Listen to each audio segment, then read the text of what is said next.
y tengan un resto de sábado hermoso. Estamos el sábado, en la tarde del sábado, y vamos a aprovechar para estudiar lo que Dios dijo que el pueblo adventista tenía que llegar a conocer, la doctrina del santuario. Y este es el cuarto estudio, y nos vamos a centrar en el verdadero Dios y el verdadero Evangelio. Y vamos a avanzar hasta donde lleguemos, porque tenemos mucha información para estudiar que Dios nos dijo. En nuestro estudio previo empezamos a analizar las doctrinas de las iglesias caídas que algunos de nuestros dirigentes, como Leroy Froom, deseaba introducir en nuestra iglesia para lograr la paz y la unidad con las iglesias caídas, que se habían convertido, como Dios le dijo al pueblo adventista, en el falso profeta del Apocalipsis. Las iglesias que a su vez se unirían a Roma en puntos comunes de doctrina para hacer sanar la herida de muerte de la bestia religiosa y adorar juntas al dragón. Entonces, ¿cómo podríamos tener unidad con esas iglesias? Adorando junto a ellas al dragón. Entonces, este es un tema muy delicado que todo el pueblo adventista tiene que conocer. Como dijo Elena de White, como pueblo nos encontramos en peligro de dar el mensaje del tercer ángel de una manera tan indefinida que no impresiona a la gente. Nuestro mensaje es un mensaje de vida y muerte, y debemos permitir que este mensaje aparezca como es, el gran poder de Dios, porque Dios quiere que todos los hombres puedan vivir. Entonces el Señor lo hará eficaz. Hemos de presentarlo con toda su fuerza notable. Y nosotros tenemos que presentarlo así. Después, en otra cita, que está también en la misma página de Evangelismo, de Elena de White, que nada empeñezca la fuerza de la verdad para este tiempo. La verdad presente ha de ser nuestra preocupación. El mensaje del tercer ángel ha de ser su obra de separar de las iglesias a un pueblo que sostendrá los principios de la verdad eterna. O sea, nuestra misión era llamar al pueblo que estaba en esas iglesias a salir de ellas, no unirnos. ¿Por qué? Porque Dios le mostró, como está en primeros escritos, en la visión del gran conflicto, que desde que el segundo ángel proclamara la caída de las iglesias, estas se han estado volviendo cada vez más corruptas. Satanás, dice ella, ha tomado plena posesión de las iglesias en conjunto. Las iglesias han estado llenándose de toda inmunda y aborrecible. Entonces, si nosotros nos unimos a esas iglesias, y a esas iglesias dirige Satanás, y nos unimos en el mismo plan divino, ¿en qué plan divino nos unimos? En el de Satanás. Por eso, ella es muy clara cuando habla en testimonios para los ministros a nuestros pastores. Satanás tiene una gran confederación, su iglesia. Cristo le llama la sinagoga de Satanás, porque sus miembros son los hijos del pecado, los miembros de la iglesia de Satanás. ¿Qué es la bestia y el falso profeta que son? Son parte de la iglesia de Satanás. La iglesia que adora a Satanás. Han estado constantemente trabajando para desechar la ley divina y confundir la distinción entre el bien y el mal. Satanás está trabajando con gran poder en los hijos de desobediencia y por medio de ellos para exaltar la traición y la apostasía como verdad y lealtad. Y por supuesto, buscaría exaltar la traición y la apostasía dentro de nuestra iglesia como verdad y lealtad. Y en este tiempo, el poder de su inspiración satánica está moviendo los instrumentos vivientes para llevar a efecto la gran rebelión contra Dios que comenzó en el cielo. Y por eso ella destaca claramente que las otras iglesias eran parte de la iglesia de Satanás y que en el mundo, dice, existe solamente una iglesia que esté actualmente en la brecha, reparando el muro, reedificando las ruinas. ¿Y está nuestra iglesia haciendo lo mismo todavía? El mundo entero está lleno de odio hacia los que proclaman que la ley de Dios está en vigencia. Y la iglesia leal a Jehová debe sostener un conflicto no común. Ya agrega las palabras de Pablo, porque no tenemos lucha contra sangre y carne, sino contra principados, contra potestades, contra los gobernadores de las tinieblas de este siglo. Porque ¿quiénes gobiernan en este mundo? Los espíritus de demonios, contra huestes espirituales de maldad en las regiones celestes. Ahora, ¿qué sostenía el pueblo adventista? Que la ley de Dios estaba en vigencia. ¿Y qué sostenían las iglesias caídas y siguen sosteniendo? Que la ley de Dios fue clavada en la cruz. Y es un tema muy delicado. Y Satanás guiaría a las iglesias protestantes caídas que predican el falso evangelio, que indica que la ley de Dios fue clavada en la cruz, a unirse a Roma en diálogo ecuménico, para que finalmente ellas negaran su fe en el principio de sola escritura, reconocieran a Roma como la Iglesia de Cristo, reconocieran la autoridad de Roma para definir doctrina y se unieran a ella en puntos comunes de doctrina, adoptando la idolatría de Roma, los dogmas de Roma, en los que es definida la imagen del dragón a la que ella adora, la doctrina de Jezabel, la doctrina que define al anticristo, el falso Jesús, a la abominación desoladora de la que habló el profeta Daniel. Y en esto, el pueblo antista era muy claro, especialmente en el Juárez. El papado es precisamente lo que la profecía declaró que sería, la apostasía de los postreros días. Y se pregunta, ¿será posible que este poder, cuya historia se escribió durante 1000 años con la sangre de los santos, sea ahora reconocido como parte de la Iglesia de Cristo? ¿Será posible que este instrumento de Satanás sea reconocido como parte de la Iglesia de Cristo? Y ella dice, no podemos ver cómo la Iglesia romana puede exonerarse de la acusación de idolatría. Adora un ídolo. Y la adoración de un ídolo es una religión. La religión es la que une a los hombres con un Dios. El Dios verdadero o un ídolo. Y, a ver, de vuelta, tuvo un problemita y saltó. Volvamos aquí. Y esta es la religión, dice ella, que los protestantes están comenzando a considerar tan favorablemente y que eventualmente se unirá con el protestantismo. Cuando las iglesias principales de los Estados Unidos, uniéndose en puntos comunes de doctrina, influyan sobre el Estado para que imponga los decretos y las instituciones de ella, entonces la América protestante habrá formado una imagen de la jerarquía romana, una imagen de la bestia romana. La imagen de la bestia, ¿de qué bestia? Romana, no la imagen del dragón, porque hay dos imágenes en Apocalipsis. Representa la forma de protestantismo apóstata que se desarrollará cuando las iglesias protestantes busquen la ayuda del poder civil para la imposición de sus dogmas. Primero, se unen dogmas comunes de doctrina con Roma y después buscan imponerlos con el poder civil. Las persecuciones de los protestantes por parte del catolicismo, debido a las cuales la religión de Jesús fue casi aniquilada, serán más que imitadas cuando se unan el protestantismo y el papado. Entonces esa unión sería una señal muy clara de que estamos en el tiempo de la última generación, que Satanás está reuniendo su ejército. Y esta unión se consumó el 14 de febrero del 2010, quedando definida cuál sería la imagen del dragón a la que estarían adorando juntos la bestia del falso profeta, llamándola Dios y Cristo. Y fue anunciado el 14 de febrero en Roma, y después de estos 3 días de reunión, de la reunión a la que llamaron cosechando los frutos del movimiento ecuménico, porque después de 40 años de diálogo ecuménico llegaron a unirse, y acá lo eligieron el 14 de febrero, el Día de los Enamorados, para anunciar que se habían unido. Y aquí el cardenal Casper señaló que los participantes habían afirmado su fundamento común en Jesucristo y en la Santísima Trinidad, tal como se expresa en nuestro credo común y en la doctrina de los primeros concilios ecuménicos. O sea, ¿qué hicieron los protestantes? Dejaron de lado la Biblia y se unieron a Roma en puntos comunes de doctrina, las doctrinas definidas por Roma en sus concilios ecuménicos. Justamente Lutero salió de Roma diciendo que somos salvos solo por la gracia de Dios, ¿no? Y lo que Dios nos pide es fe, somos salvos por la fe. Sola gracia, sola escritura, sola fe, sola escritura.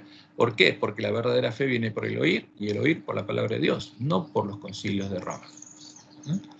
Y aquí los protestantes y los católicos se unen para construir sus casas en un fundamento común. ¿Y ese fundamento común cuál es? La Trinidad. Y además, los protestantes reconocieron que la Iglesia Católica es la Iglesia de Cristo, y de ese modo hacen sanar la herida de muerte que Lutero y los reformadores le hicieron a Roma al mostrar que no es la Iglesia de Cristo, sino la Babilonia del Apocalipsis, la mujer que se embriagó de la sangre de los mártires de Jesús. Y reconocieron que la Iglesia Católica es la verdadera Iglesia. Y este es el resultado del fruto de los 40 años de diálogo ecuménico. Y de ese modo, el 14 de febrero del 2010 fue sanada la herida de muerte, la herida de espada que le provocó con la Biblia, la Iglesia de la Reforma, la sexta cabeza a la bestia religiosa, a la mujer Jezabel, a la religión pagana del Imperio Romano. Y ella y el falso profeta, que se convirtió en la séptima cabeza a la bestia religiosa, empezaron a adorar juntos ¿a quién? Al dragón. Pues fíjense que Apocalipsis nos dice que el dragón tiene 7 cabezas, son 7 montes. Entonces sienta a su mujer para adorar a un dios e imponer esa adoración. Y todos esos montes son representados por pirámides egipcias, donde se adora al dios de Egipto arriba, a Ra, al dios Sol. Y la bestia romana fue el sexto monte donde se sentó la ramera romana, la mujer Jezabel, para adorar ¿a quién? A una imagen del sol, a la imagen cristiana del dragón, porque Roma la modeló en sus concilios ecuménicos, empezando el concilio de Nicea. Y en defensa de esta abominación, la abominación desoladora, representada la imagen de Daniel 12, la gran imagen de Baal, por las piernas de hierro, en defensa de esta abominación, persiguió y asesinó al pueblo de Dios porque no la adoraban. Esa es la abominación desoladora. Y en el séptimo monte se va a sentar el falso profeta. Pero ahora que se unió a Roma en puntos comunes de doctrina, está adorando ¿a qué? Al mismo ídolo. Porque el falso profeta adoptó la religión de Roma. Y está adorando a la misma abominación, a la abominación desoladora. Por eso la bestia del falso profeta le prepara el camino al anticristo, al falso Jesús. ¿Y qué pasa con sana herida de muerte? Como dice Apocalipsis 13, del 1 al 4, este es el escenario donde el pueblo antista se despertaría a su sueño. Me paré sobre la arena del mar y vi subir del mar una bestia. Fíjense, una bestia que tiene como el dragón 7 cabezas y 10 cuernos, y el dragón le da su poder y su trono y grande autoridad. Y Juan dice, vi una de sus cabezas, porque las cabezas de esta bestia son las hijas, las rameras. Y en este caso es la sexta ramera, la sexta cabeza, la ramera romana, como herida de muerte. Pero su herida mortal fue sanada. Y se maravilló toda la tierra. Fíjense, toda, y toda es toda. O sea, cuando se unieran en puntos comunes de doctrina, todas las iglesias cristianas tendrían la misma doctrina. Y se maravilló toda la tierra en pos de la bestia y adoraron al dragón, que había dado autoridad a la bestia, y adoraron a la bestia, diciendo, ¿quién como la bestia? ¿Quién podrá luchar contra ella? Ese es el estado actual, a partir del 14 de febrero del 2010. Ahora, para que toda la tierra se maravillara en pos de la bestia, estuviera adorando al dragón y adorando a la bestia, esto también tendría que estar pasando con el pueblo adventista, con las vírgenes dormidas, que habrían llegado a estar en la condición del ángel de la Odisea. Y esto es lo que es parte, y esto es parte del plan de Satanás que Dios le reveló en Ajuay. El pueblo adventista debería haber adoptado las mismas doctrinas que las iglesias caídas para adorar a la misma imagen, y junto a las iglesias caídas debería estar llamando iglesia a la mujer Jezabel. Porque si el pueblo adventista estuviera predicando el mensaje del tercer ángel, no podría sanar la herida de muerte de la mujer Jezabel. Ahora, fíjense lo que Dios anunció. Ahora que podemos ver estos hechos en la historia, nos damos cuenta que esa es la obra que estaban haciendo los dirigentes que querían unirnos a las iglesias caídas en puntos comunes de doctrina, en las mismas doctrinas que unirían a la bestia y el falso profeta en la adoración del dragón, dándonos a beber del vino el furor de la fornicación de la Gran Babilonia. ¿Quién quería hacer esto? Nuestros propios dirigentes. Estaban trabajando en el plan de Satanás para alcanzar el objetivo de la contrarreforma, el objetivo del ecumenismo y engañar al mundo entero. Y uno de los que promovía seguir el camino inverso al de la reforma fue Leroy Froom, que promovía el acercamiento a las iglesias caídas y la adopción de sus doctrinas. Y esto lo estuvimos viendo en el documento que presentó uno de nuestros teólogos. ¿Y qué dice ahí? Froom fue uno de los que más contribuyó a la preparación de respuestas a preguntas sobre doctrina. Admiraba profundamente a Daniels, a quien consideraba como su mentor espiritual y profesional, en línea con el acercamiento al mundo evangélico que promovía. Fíjense, Dios nos separó, y ¿qué promovía este hermano? Que nos unamos a estas iglesias. Pensaba que lo esencial del mensaje adventista eran las verdades eternas, y llamaba verdades eternas al vino de Babilonia, que eran comunes a las denominaciones evangélicas conservadoras, que incluían la Trinidad, ¿eh? La deidad de Cristo, y especialmente la expiación completada en la cruz y la justicia por la fe en Cristo. Ahora, y todas estas son falsas doctrinas que son parte del vino del furor de la fornicación de la Gran Babilonia y son claramente contrarias a la ley y al testimonio de los profetas, como estuvimos viendo en el estudio pasado. La doctrina de la Trinidad es la doctrina de Jezabel, es la doctrina que define a la abominación desoladora de la que habló el profeta Daniel, en cuya defensa el desolador, desde el año 380 después de Cristo, cuando fue, digamos, promulgado el edicto de Tesalónica, persiguió y asesinó al pueblo que conocía a su Dios y no la adoraba, hasta lograr echar por tierra el lugar santuario de Dios y la verdad. ¿Y a quién estamos adorando nosotros? A la abominación desoladora. Y este es el edicto de Tesalónica, que lo conocemos porque lo vimos, donde la bestia romana impone una religión, la religión que profesaba el Papa Dámaso. Y es la creencia ¿en qué? En la piadosa Trinidad. Y la bestia le puso una marca, un nombre, el nombre de cristianos católicos a quienes creían en la Trinidad, mientras que los demás los declaró dementes y locos, por eso perdían sus derechos civiles, no podían comprar ni vender, eran despojados, y además los declaró herejes. Y declaró que serían castigados por la bestia romana. Ahora, ¿a qué estamos adorando nosotros? A esta abominación. Y como lo acabamos de ver, esta es la doctrina que ahora une a la bestia y el falso profeta en puntos como es doctrina y en la adoración del dragón y de los demonios, y es contraria a la ley y el testimonio de los profetas.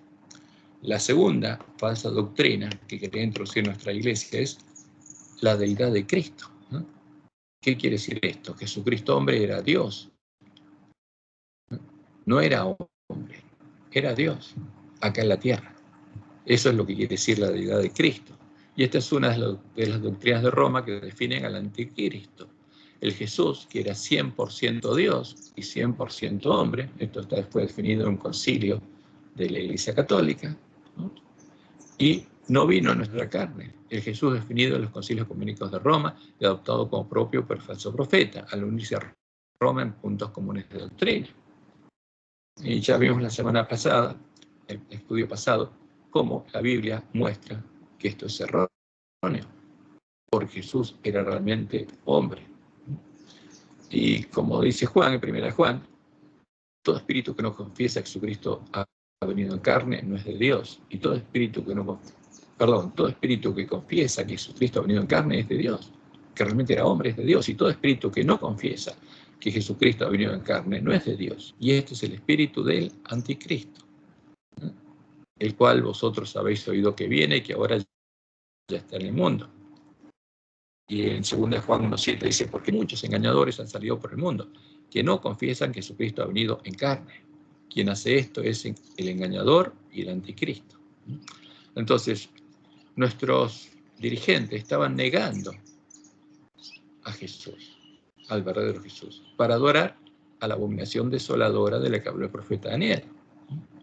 Y la tercera doctrina de Roma es la expiación completada en la cruz. Y es la falsa doctrina que niega la obra de expiación que debe hacerse en el santuario celestial durante el continuo y en el día de la expiación. Esta es la doctrina que enseñan y defienden los siervos de Roma que buscan impedir que lleguemos a conocer cuál es el continuo que fue quitado por las tropas que levantó Constantino y cuáles fueron la verdad y el lugar santuario de Dios que fueron echados por tierra. Que esta es la verdad cuyo conocimiento tendríamos que recuperar. Y lo hacen para engañar al pueblo de Dios e impedir que los lugares asolados sean ratificados y sea predicado nuevamente el Evangelio del Reino de Dios. Y de ese modo se ha preparado el camino a la venida del Santo, el verdadero Jesús, porque ellos tienen que preparar el camino a la abominación desoladora. Y la frutilla es la doctrina de la justicia por la fe en Cristo. Y esta es la falsa doctrina introducida por los siervos de Roma en las iglesias caídas, que define el falso evangelio que predica el falso profeta, el falso evangelio que lleva a adorar al falso Jesús y a creer en la justicia por la fe en la abominación desoladora de la que habló el profeta Daniel. No es la justicia por la fe en el verdadero Jesús, sino en el falso. Esta doctrina está asociada a la doctrina de la expiación completada por Jesús en la cruz. Y como Jesús lo anunció, y será predicado este evangelio del reino. ¿Qué tenemos que predicar? La verdad echada por tierra, el verdadero evangelio, en todo el mundo, para testimonio de todas las naciones, y entonces vendrá el fin. Por eso dice Jesús, cuando llegue el fin, ¿qué va a pasar? Dios le va a permitir que Satanás venga a presentarse ante los que lo están adorando. Por tanto, cuando veas en el lugar santo la abominación desoladora de que habló el profeta Daniel, el que lea Daniel entienda, está hablando de Daniel 12, porque Jesús interpretó la profecía de Daniel 12, entonces los que estén en Judea, los judíos, los que estén en Jerusalén, los circuncidados en el corazón, huyan a los montes, porque llegó el fin. Y como Dios le mostró claramente en el Juan, el que viene ahí, ¿quién es? Es Satanás. En esta época aparecerá el anticristo como si fuera el Cristo verdadero. Entonces la ley de Dios será completamente invalidada en las naciones de nuestro mundo. La rebelión contra la santa ley de Dios habrá llegado a su completa maduración. Pero el verdadero director de toda esta rebelión es ¿quién? Es Satanás, vestido como ángel de luz. ¿A quién adoran la bestia y el falso profeta? A Satanás. ¿Cómo lo llaman? Cristo.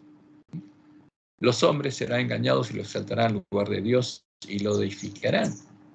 Es el Cristo que es Dios. Pero la omnipotencia se interpondrá contra las iglesias apóstatas que se unan para exaltar a Satanás y se pronunciará la sentencia, por lo cual en un solo día vendrán sus plagas, muerte, llanto y hambre, y será quemada con fuego, porque poderoso es Dios el Señor que la juzga. Y nosotros tenemos que presentar estas clarísimas definiciones para que ningún adventista sea engañado, para que no adore al mismo Jesús al que adoran la bestia y el falso profeta, no adore al mismo Dios, no adore a la abominación asoladora. Porque las plagas van a caer sobre los que estén adorando a Satanás, a los que estén adorando a la abominación asoladora. Oí una gran voz que decía desde el templo a los 7 ángeles, y derramad sobre la tierra las 7 copas de la ira de Dios. Fue el primero, y derramó su copa sobre la tierra, y vino una úlcera maligna y pestilente sobre los hombres que tenían la marca de la bestia y que adoraban su imagen. ¿Y por qué tenían la marca de la bestia? Porque habían decidido conscientemente adorar al dragón. Porque mientras lo hacían en el tiempo de su ignorancia, Dios los protegía. Pero después fueron hechos parte de la sinagoga de Satanás y habitación de demonios, y llegaron a conocer las profundidades de Satanás. Y la bestia fue apresada, y con ella el falso profeta que había hecho delante de ella las señales con las cuales había engañado a los que recibieron la marca de la bestia y habían adorado su imagen. Estos dos fueron lanzados vivos dentro de un lago de fuego que arde con azufre y sufren la muerte segunda. Entonces, ¿la bestia y el falso profeta son parte de la iglesia de Cristo? No, son parte de la iglesia de Satanás. Y tenemos que tenerlo claro. Aunque nuestros dirigentes adoren a la abominación desoladora y reconozcan a Roma y las iglesias caídas por parte de la iglesia de Cristo, lo que están haciendo no es adorar al Cristo verdadero, sino a Satanás. Y esto hay que decirlo claramente porque la vida nuestra y de nuestros hermanos está en juego.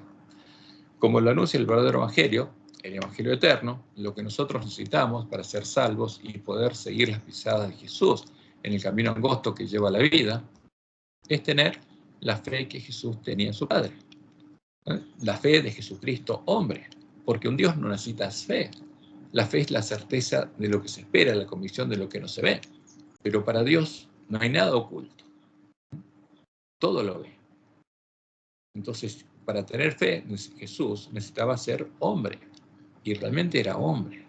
Y lo que nosotros necesitamos es tener la fe de Jesús. Debemos conocer la verdad, al santo, el verdadero Jesús, junto a el Evangelio del Reino de Dios y tener fe en Jehová, en el único Dios verdadero. Entonces, llegaremos verdaderamente a tener la fe de Jesús.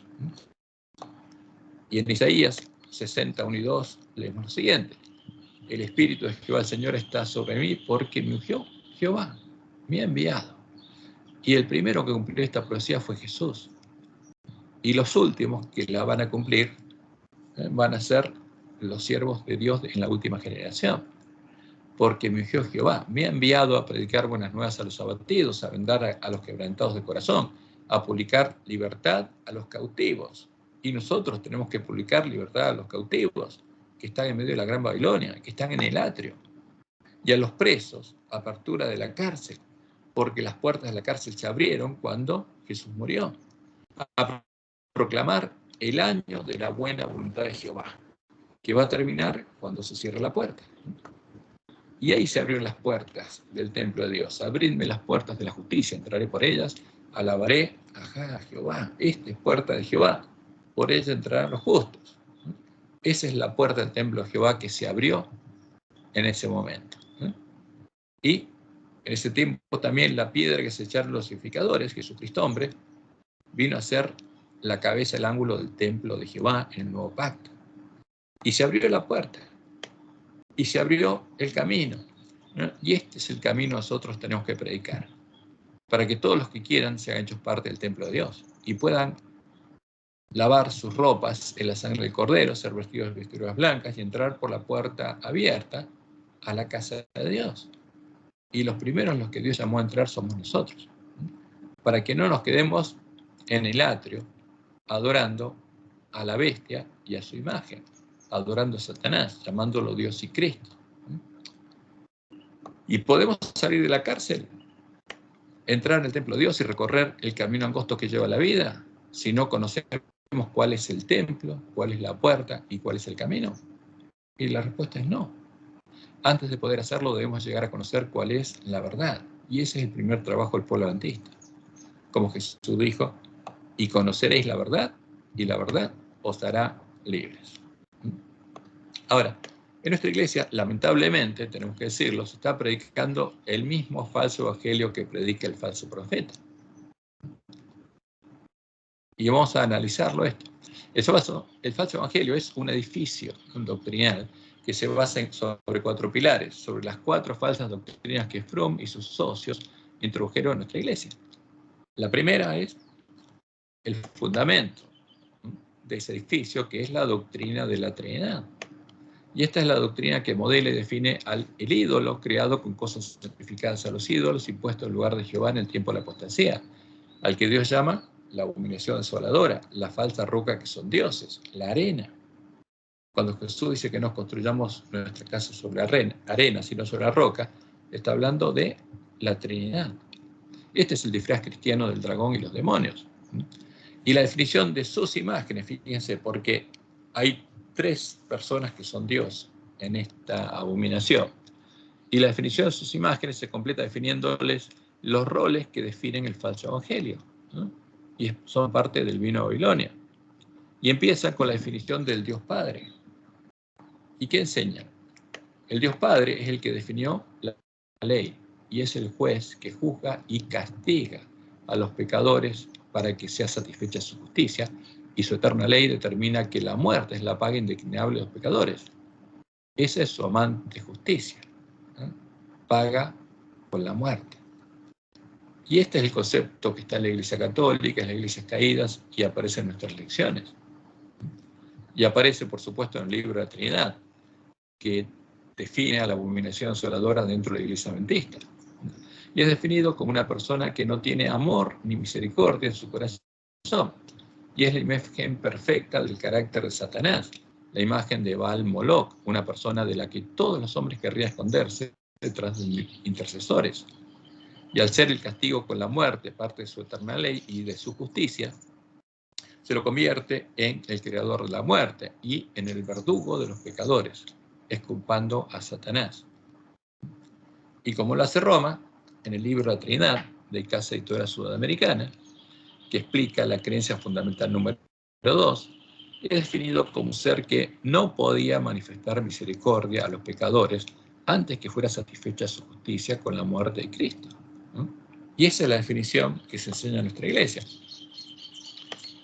Libro de Trinidad, página 256 y 257. El amor debe actuar de una forma que satisfaga completamente la justicia antes que Dios pueda. Entonces, antes que se satisfaga la justicia, este Dios no podía ofrecer misericordia a los pecadores. O sea, antes de la muerte de Cristo, nunca Dios ofreció misericordia. Eso enseñan nuestros teólogos. Sin embargo, la pregunta crucial es, ¿necesitó morir Cristo para satisfacer los requerimientos de la amante justicia de Dios. ¿Y a qué llaman la amante justicia de Dios? Parece una burla. Fue necesaria la satisfacción de la justicia divina, una exigencia necesaria del amor de Dios, antes de poder ofrecer su misericordioso perdón a los pecadores, ¿no? O sea, antes de que Jesús muriera, Dios no podía ofrecer perdón, dicen ellos. Nosotros insistimos en que la amante justicia de Dios necesitaba ser satisfecha por la muerte de Cristo como un castigo por el pecado. Y acá está la síntesis, ¿no? La justicia de Dios es castigo, y el castigo es la muerte. Y tiene que ser satisfecha. Satisfecha esa justicia. Y Dios no ofrece misericordia antes que sea satisfecha su justicia. Ahora, pero cuando Dios mató, ¿qué misericordia puede haber? Ninguna. Esta es la doctrina que se enseña en nuestra iglesia. Se enseña a adorar la abominación desoladora de la que habló el profeta Daniel. Y esto es lo mismo que sostiene Roma en sus doctrinas sobre su Dios, ya que indica que antes que, con la muerte de Cristo, fuera satisfecha su justicia, su Dios estaba castigando a los justos en uno de los infiernos y no los dejaba entrar al cielo. Entonces en nuestra iglesia se repite ¿qué cosa? La doctrina de Roma, el vino de Babilonia, y no tiene nada que ver con la Biblia esto. ¿Y qué enseña Roma? Fíjense, acá hay, después de la muerte, hay un juicio, una balanza, se pesa a los hombres. Y van al cielo, o al infierno, o al purgatorio. Si la diferencia es poca, ¿para qué? Para que en el purgatorio, ¿no?, la balanza del lado bueno vaya pesando de modo que se equilibre y puedan ser sacados del purgatorio e ir al cielo. Y ahí está ese Dios sin misericordia que mira cómo se queman en el fuego y cuando las ropas son blancas los saca. Ahora, ¿qué misericordia hay ahí si ya pagaron la deuda? No hay misericordia. No hay gracia. ¿Y qué define Roma? En su uso teológico, infernos es un lugar de castigo, porque esa es la justicia del Dios de Roma, el castigo, después de la muerte. Los teólogos distinguen 4 significados del término infierno. Infierno, en el sentido estricto del término, o el lugar de castigo, porque es castigo, esa es la justicia de este Dios.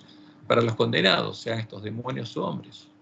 El limbo de los infantes, limbus parvulorum, donde son confinados y padecen cierto tipo de castigo. Fíjense, ¿castiga a quién? A los niños inocentes, aquellos que murieron con solo el pecado original y sin pecado mortal. No pecaron. Pero, según Roma, tienen el pecado original y entonces este Dios los tiene que castigar. Y está el limbo de los padres, limbus patrum, en donde las almas de los justos, fíjense, lo llaman los justos, que murieron antes de Cristo, esperaban su admisión al cielo, pues mientras tanto, el cielo estaba cerrado para ellos como castigo por el pecado de Adán. Entonces, ¿qué hace el Dios de Roma? Lo único que sabe hacer es castigar. No tiene amor, no tiene misericordia. Y el purgatorio es el cuarto infierno, donde los justos que mueren en pecado venial o que aún tienen una deuda de la pena temporal por el pecado, porque un católico tiene que pagar, son limpiados por el sufrimiento antes de su admisión al cielo. O sea que el sufrimiento es una herramienta de este Dios, ¿no? Y por supuesto, es una creación de este Dios, porque esta es la imagen de Satanás.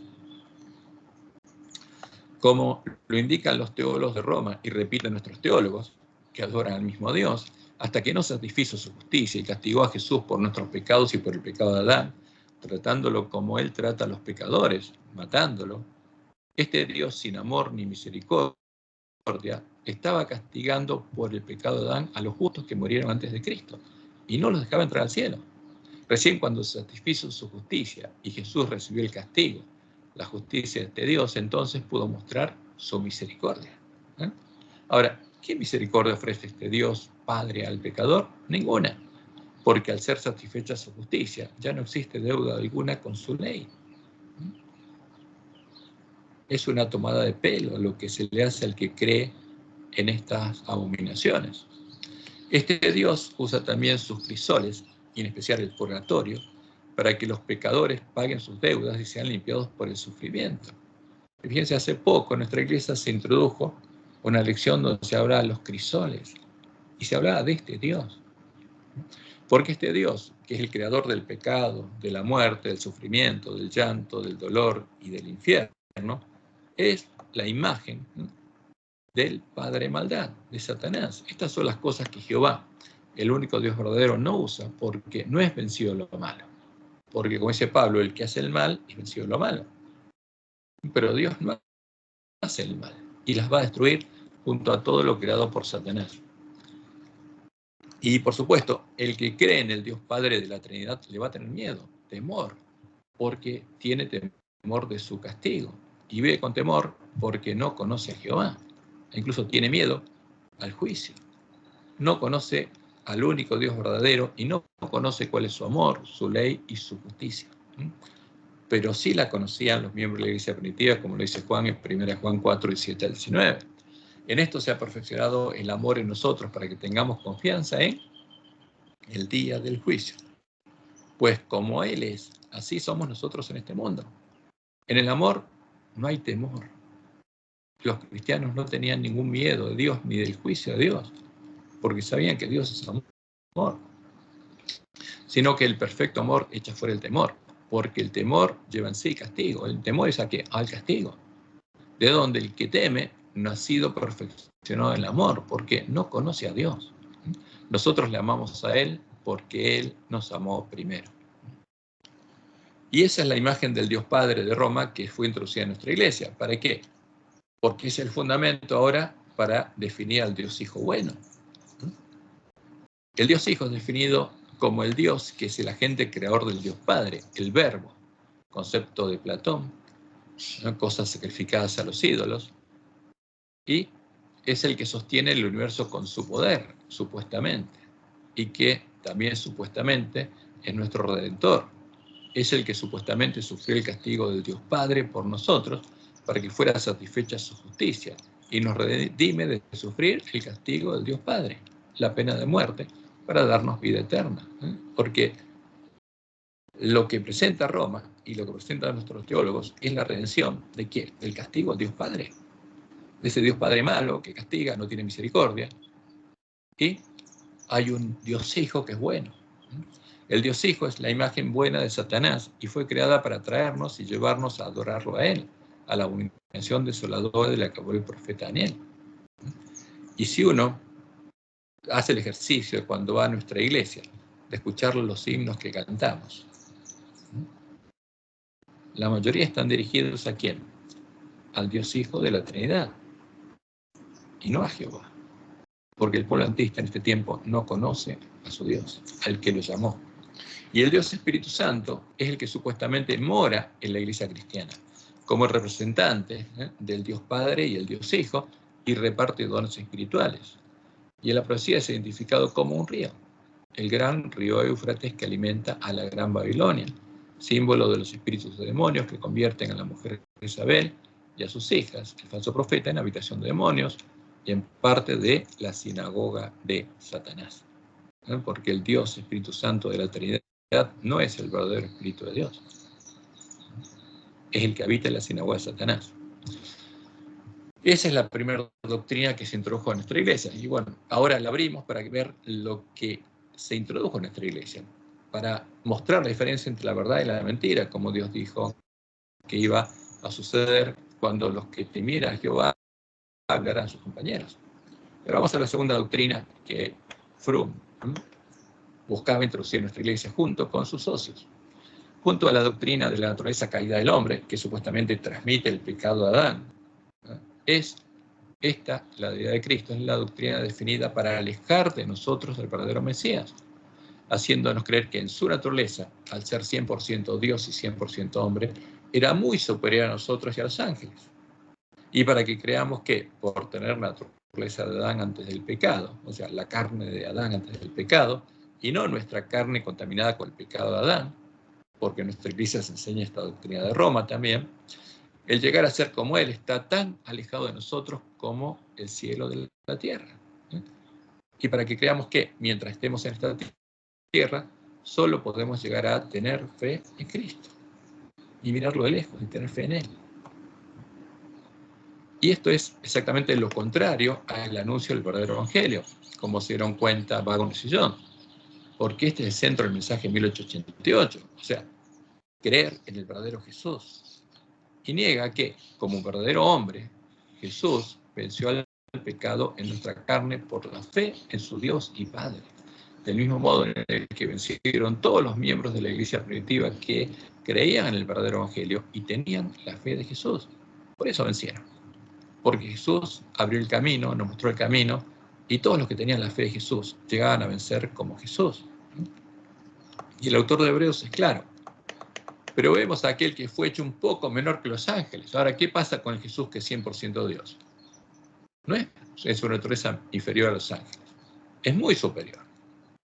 Porque con un solo atributo divino, su naturaleza es mayor que la de los ángeles. Pero vemos a aquel que fue hecho un poco menor que los ángeles, que fue hecho verdaderamente hombre, 100% hombre. Es el verdadero Jesús. El otro es el anticristo. En el que creía Fromm era en el anticristo, en el Dios de Roma. A Jesús, coronado de gloria y de honra a causa del padecimiento de la muerte, para que por la gracia de Dios gustase la muerte por todos. Porque alguien que es Dios tiene un atributo que se llama inmortalidad y no puede morir. Pero Jesús se hizo inferior a los ángeles, se hizo realmente hombre, 100% hombre, tomó nuestra carne, y además, para poder morir, porque si no, no podría morir. El Jesús del que habla Fromm no murió por nosotros, porque tiene inmortalidad, y ese es el anticristo. Porque convenía aquel por cuya causa son todas las cosas y por quien todas las cosas subsisten, está hablando de Jehová, nuestro Dios y Padre, que habiendo de llevar muchos hijos a la gloria, transformándolos a la imagen de Jesús, perfeccionase por aflicciones al autor de la salvación de ellos. Porque Jesús tuvo que ser perfeccionado, tuvo que llegar a ser un cordero adulto y sin mancha, aunque nunca tuvo pecado, tenía que crecer en este mundo y tenía que vencer al pecado de la carne y mantenerse sin mancha hasta que fuera ofrecido como el Cordero de Dios que quita el pecado del mundo. Porque el que santifica, los que son santificados de uno son todos. Somos todos hijos de Adán. Por eso se llamaba él el Hijo del Hombre. Por lo cual no se avergüenza de llamarlos hermanos, diciendo, anunciaré a mis hermanos tu nombre, y en medio de la congregación te alabaré. Salmo David, que estudiamos hace 2 semanas. Y otra vez, yo confiaré en él. ¿En quién? En Jehová. Y de nuevo, he aquí yo y los hijos que Dios me dio, los hijos que me dio Jehová. Eso está en Isaías 8. Somos por señales en medio del pueblo de Dios. Así que, por cuanto los hijos participaron de carne y sangre, él también participó ¿de qué? De lo mismo, de la misma carne y sangre. Y esto es claro. El que no confiesa que Jesús vino en nuestra carne no es de Dios. Y nuestros dirigentes están predicando al anticristo, a la abominación desoladora, porque no confiesan que Jesucristo vino en nuestra carne. Por cuanto los hijos participaron de carne y sangre, él también participó de lo mismo. Y esto es el centro del mensaje de 1888. Para destruir por medio de la muerte el que tenía el imperio de la muerte. Esto es el diablo. ¿Por qué? Tenía que librarnos ¿de quién? Del imperio de Satanás, del reino de Satanás. Y Jesús, sin tener mancha de pecado, tomó nuestro lugar para que nosotros pudiéramos tomar el lugar de él. Y de ese modo nos libró de la cárcel. Y destruyó el imperio de la muerte. ¿Por qué? Porque se abrió la puerta de la cárcel. Y librar a todos los que por el temor de la muerte estaban durante toda la vida sujetos a servidumbre. Porque ciertamente no socorrió a los ángeles, sino que socorrió a la descendencia de Abraham, por lo cual debía ser en todo semejante a sus hermanos. ¿En qué? En cuanto a carne y sangre, no en cuanto a pecado. Para venir a ser misericordioso y fiel sumo sacerdote en lo que a Dios se refiere, para expiar los pecados del pueblo. Fíjense, ¿qué dice? Jesús, después de vencer, tenía que expiar los pecados del pueblo. No los expió en la cruz. Porque la expiación es cuando se quita el pecado de alguien y se traslada a otro lugar. Se traslada al santuario. Y eso no ocurrió en la cruz. Y eso nos muestra que la doctrina que sigue también es una mentira. Pues en cuanto él mismo padeció siendo tentado, pero Dios no puede ser tentado por el mal. El Jesús, que era 100% Dios, no podía ser tentado por el mal. Por eso vemos que la abominación desoladora no es nuestro Redentor. el santo, el verdadero Jesús, sí fue tentado en todo de acuerdo a nuestra semejanza. Pues en cuanto él mismo padeció siendo tentado, es poderoso para socorrer a los que son tentados. Y la tercera abominación es la expiación completada en la cruz. Y esta doctrina se basa en las falsas doctrinas anteriores y establece que, al satisfacer completamente la justicia de Dios, pagando nuestras deudas con su muerte, expiando completamente nuestros pecados con su muerte, pagando toda nuestra deuda con la ley de Dios, en la cruz fue completada la expiación de todos los pecados por parte del Dios Hijo, y ya no hay más necesidad de expiación de pecados. No hay necesidad de que Jesús oficie para expiar nuestros pecados en el santuario celestial, ni durante el continuo, ni en el día de la expiación. ¿Por qué? Porque la ley fue clavada en la cruz. Eso es lo que predican las iglesias caídas, y es una mentira. Por eso tenemos que entender claramente qué es lo que pasó en la cruz. Y después viene la frutilla, que es la justicia por la fe en Cristo. Porque ¿quién nos salva de la justicia del Dios Padre? El Dios Hijo. ¿Quién nos salva del castigo del Dios Padre? El Dios Hijo. Entonces, ¿en quién tenemos que tener fe? En el Dios Hijo, de la Trinidad. Esta doctrina indica que si crees en Jesús y lo aceptas como tu Salvador personal, entonces, en ese momento te es imputada la justicia de Cristo. Eres salvo para siempre. Y todos tus pecados pasados y futuros quedan perdonados por Jesús. Es decir, el que cree en Jesús tiene una indulgencia plenaria para pecar. ¿Por qué? Porque le fueron perdonados todos los pecados futuros. Y por supuesto, esto es falso evangelio. Es lo que Jesús decía, es la doctrina de los nicolaitas, a la que él aborrece. Y aquí tenemos, estos son parte de las presentaciones que estuve estudiando, lo que pasó en las décadas de 1960 y 70. Pacton, un teólogo de las iglesias caídas, anglicano, escribió sobre el zarandeo del adventismo. Y según Pacton, para los reformadores, la esperanza bienaventurada eterna se basa firmemente en la justificación y no sobre la santificación. Y a los efectos prácticos, esto significa que la santificación no es parte de la salvación. O sea, se elimina totalmente. Acá en la tierra vamos a seguir pecando. ¿Por qué? Y somos salvos porque tenemos una indulgencia plenaria. El libro de Pacton fue escrito para apelar a los adventistas para que abrazaran consistentemente la posición de los reformadores, según ellos, sobre la justificación. Pero esa no es la posición de los reformadores. Y Desmond Ford es uno de los adventistas los que alababa a Pacton. ¿Y qué pasaba? Este es profesor de teología en nuestras universidades. Para Ford, la justificación cubre no solo los pecados pasados del creyente, sino también los presentes y los futuros. O sea, el que cree en Jesús tiene cubiertos todos los pecados. Es justificado todos los pecados pasados, presentes y futuros. Ya está. Indulgencia plenaria, y es una abominación. Esta visión de la justificación hace innecesaria la existencia de un santuario donde Cristo intercede continuamente por los pecadores y la noción de un juicio investigador donde se define el destino final de aquellos que alguna vez profesaron fe en Cristo.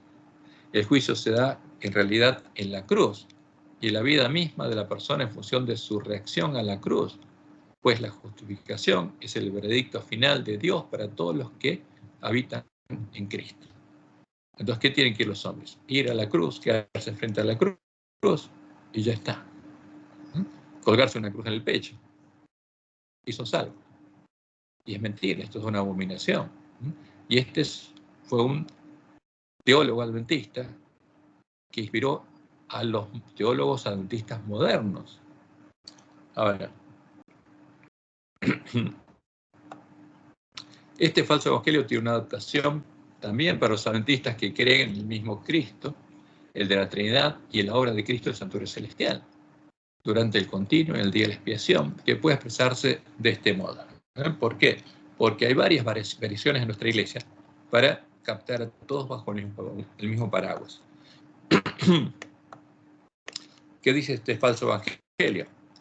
Si creemos en Jesús y lo aceptamos como nuestro Salvador personal, entonces, en ese instante, Jesús nos perdona todos nuestros pecados y nos imputa su justicia. Nos viste con el manto de su justicia. ¿Quién nos perdona? Jesús, dicen ellos. A partir de ese momento, si le confesamos a Jesús nuestros pecados, Jesús los perdona e intercede ante su Padre por nosotros, presentándose ante Él por nosotros, presentando su sangre para que seamos perdonados. Y cuando nuestro nombre pase por el juicio investigador, Jesús se va a presentar en el juicio en nuestro lugar, como nuestro abogado, y va a declarar que somos inocentes, que en la cruz Él ya pagó todas las deudas de nuestros pecados, que Él ya sufrió el castigo del Padre por nosotros. Esto es lo que se presenta a los adventistas. Y esto era lo que, fíjense, esto es lo que llegaron a pensar algunos de nuestros pioneros como consecuencia de no haberse deshecho los errores heredados de los paganos y los papistas. Y actualmente lo podemos ver reflejado en los textos y las imágenes que aparecen en nuestras lecciones de escuela sabática. Primera imagen, la ley y la cruz. ¿Dónde está la ley? Clavada en la cruz. Y ahí está a la derecha la imagen de el Jesús que recibe el castigo del Dios Padre. Porque esto es doctrina pura de Roma, y la doctrina del falso profeta introducida en la iglesia adventista. Esta es la justificación por la fe que se enseña en nuestra iglesia. Y después, a los adventistas, ¿dónde se los lleva? Frente a la cruz. Observa la cruz, quédate frente a la cruz y vas a ser salvo. Y después aparece el falso Jesús, el anticristo, en el juicio investigador, poniéndose delante de nosotros, ante el Dios Padre, y declarando que somos inocentes. Pero esto también es mentira, porque así no es el juicio investigador. Y, por supuesto, ¿quién reina? El Dios Hijo reina, Cristo Rey. ¿Y quién nos protege? El Dios Hijo. Jesús nos protege. Todo lo hace el Dios Hijo de la Trinidad. Y este es el falso evangelio en el que el falso Jesús es todo lo que necesitamos. El falso evangelio en el que no existe ni el reino de Dios, ni la obra de Dios en la justificación, ni en la santificación, sino todo lo hace la abominación desoladora para salvarnos del castigo del Dios Padre de la Trinidad. Esto es lo que, lamentablemente, según cumpliendo la profecía, está en nuestra iglesia. Entonces, una vez que pusimos en claro cuál es el falso evangelio, y todos nosotros lo conocemos porque desde hace años se predica en nuestra iglesia, vamos a ver cuál es el verdadero evangelio.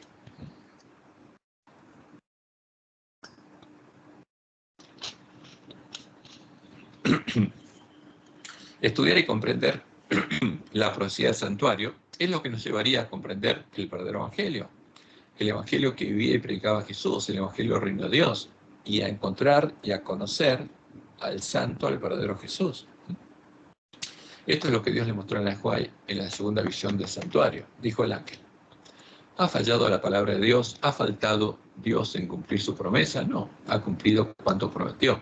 Jesús se ha levantado a cerrar la puerta del lugar santo, el santuario celestial, y ha abierto una puerta al lugar santísimo, y ha entrado a purificar el santuario. Todos los que esperan pacientemente comprenderán el misterio.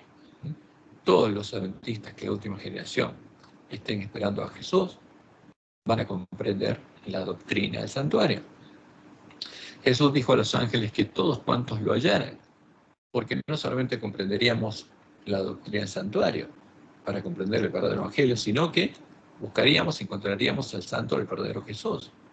Jesús dijo a los ángeles que todos cuantos lo hallaran comprenderían la obra que iba a efectuar, y que mientras Jesús estuviera en el santuario, se desposaría con la nueva Jerusalén. Ahora, si no hay juicio investigador, Jesús no se desposa con la nueva Jerusalén, o sea, no existen las bodas del Cordero.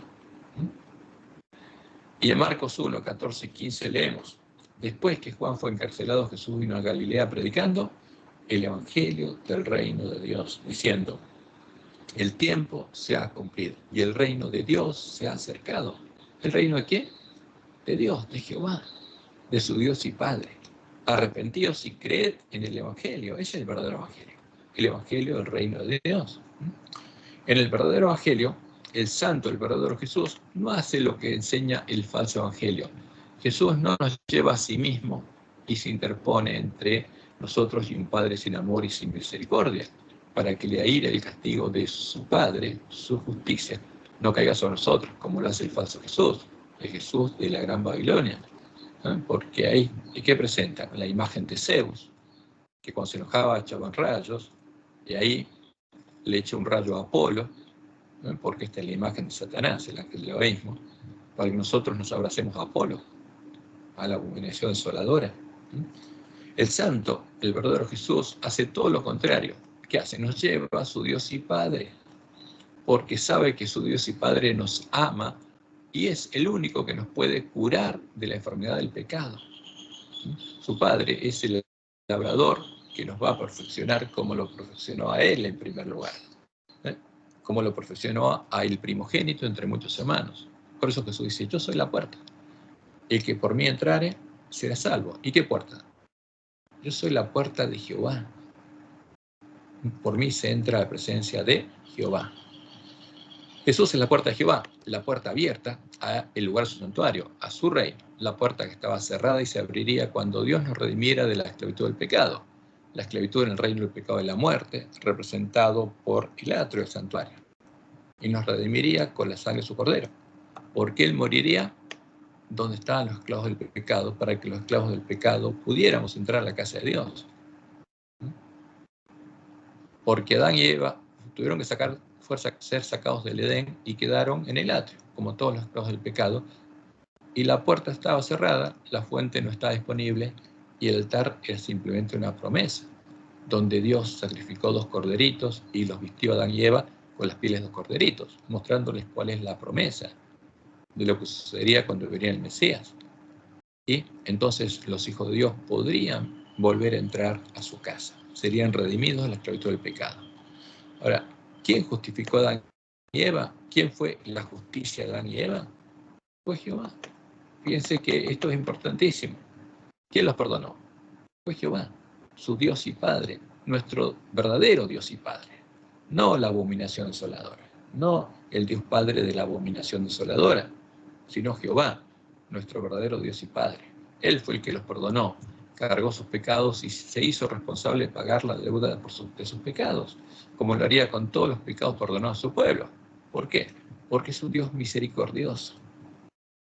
Y su misericordia lo lleva a actuar así. Y como le dijo a su pueblo, explicó claramente, qué es lo que pasaba cuando Él los perdonaba, como leemos Isaías 43, 23 al 25, Él le dice a su pueblo que no le llevó a Él, ni a Él lo honró con las ofrendas, sacrificios, porque Él dice, misericordia quiero, no sacrificio. Porque el que trae un sacrificio es el que le hizo mal a su prójimo, porque no tuvo misericordia de Él. Y le dice, no compraste para mí caña aromática por dinero, ni me saciaste con la grosura de tus sacrificios, sino pusiste sobre mí la carga de tus pecados, me fatigaste con tus maldades. Yo soy el que borro tus rebeliones por amor de mí mismo y no me acordaré de tus pecados. Eso es lo que pasa en el santuario. Y Satanás no quiere que nosotros entendamos. Porque Dios es amor y misericordia. Y ejerció misericordia desde el primer instante en que Adán y Eva pecaron. Y se hizo responsable de pagar la deuda del pecado de sus hijos. Ahora, ¿qué simbolizaban los corderitos sacrificados para vestir a Adán y Eva? Simbolizaban y anunciaban lo que Jehová, la justicia de sus hijos, porque Jehová fue la justicia de Adán y Eva. Él los justificó y cargó sus pecados, ¿no? Y también es nuestra justicia. Debería ser para pagar la deuda asumida al perdonar gratuitamente, por gracia y misericordia, por amor a sus hijos y cargar sus pecados sobre sus espaldas, cargándolos simbólicamente en su tabernáculo, en su casa, para poder ofrecerles la salvación y la vida eterna. Entonces, en el santuario, Dios mostró claramente de qué se trata, quién es el Cordero. Como leemos en Levítico 16, del 8 al 16, y echará suertes a Aarón sobre los 2 machos cabríos, una suerte por Jehová y otra suerte por Azazel, por Satanás. Y hará traer a Aarón el macho cabrío sobre el cual cayere la suerte por Jehová y lo ofrecerá en expiación. ¿Quién tenía que morir? El que era nuestro Redentor, nuestra justicia, el que cargaba nuestros pecados.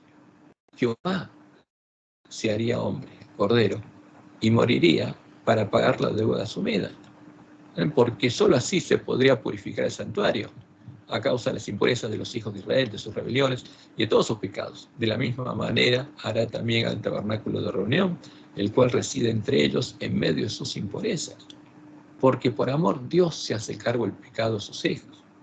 Y lo hizo desde que Adán y Eva pecaron, y mostró misericordia desde ese momento, y se hizo responsable. Por eso, como Jehová tenía que pagar la deuda asumida, el Mesías se llamaría ¿cómo? Emmanuel, Dios con nosotros. Y como dice Isaías 9:6, ¿quién es el Mesías? Es el Dios fuerte, el Padre eterno, es Jehová. Él sería el príncipe de paz, él sería hombre. ¿Y cómo lo haría? Tomando la carne de David, como lo anunció por medio de Jeremías. Y aquí vienen días, dice Jehová, en que levantaré a David renuevo justo. Y este será su nombre con el cual le llamarán. ¿Cómo lo llamarían? El pueblo conoce a su Dios, Jehová, porque Jesús es Jehová, el verdadero Jesús es Jehová. Por eso lo reconocemos, porque el verdadero nombre de Jesús es Jehová, justicia nuestra, porque Jehová es nuestra justicia. Es Jehová, nuestro Dios y Padre. Es el que nos amó y se hizo hombre para redimirnos. Es el que perdona nuestros pecados y los carga en su santuario y se hace responsable de pagar en el día del juicio la deuda asumida.